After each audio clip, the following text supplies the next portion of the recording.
When we talk to scientists about using next-generation sequencing instead of Sanger sequencing for targeted regions of the genome, there are a few concerns we often hear. They say they don't have any experience with NGS and are worried that the lab staff might need additional training. They're under the impression that NGS data analysis is complicated and that their lab may not be ready for it as they don't have dedicated bioinformaticians. And they wonder if NGS would make sense financially.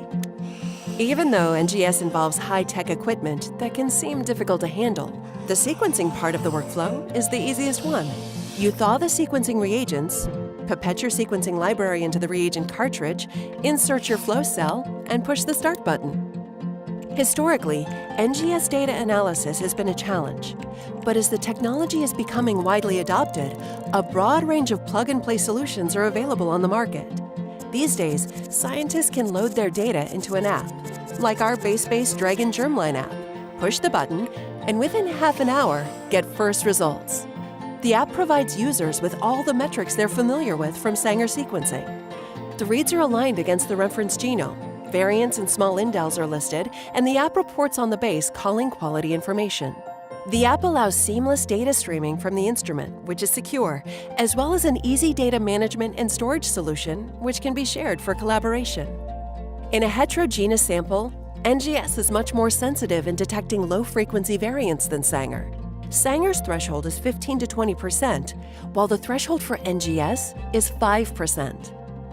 Another major difference between Sanger sequencing and NGS is that you can run a lot more samples and targets with NGS in less time.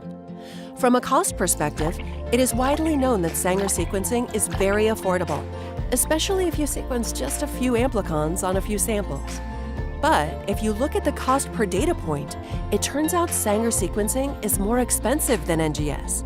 For anything above 20 targets, you should definitely consider using NGS. What about the sequencer itself? Even if you don't have funding for it, there is easy access to the technology through core labs and service providers. If your lab decides to buy a platform, Illumina has a wide portfolio to fit different needs, with the most affordable models costing only about a third of the cost of a Sanger sequencer. Every day, Illumina's widely adopted, user-friendly NGS technology helps scientists across the planet secure funding, increase productivity, and propel discoveries. Discover how you can be a part of the genomics journey.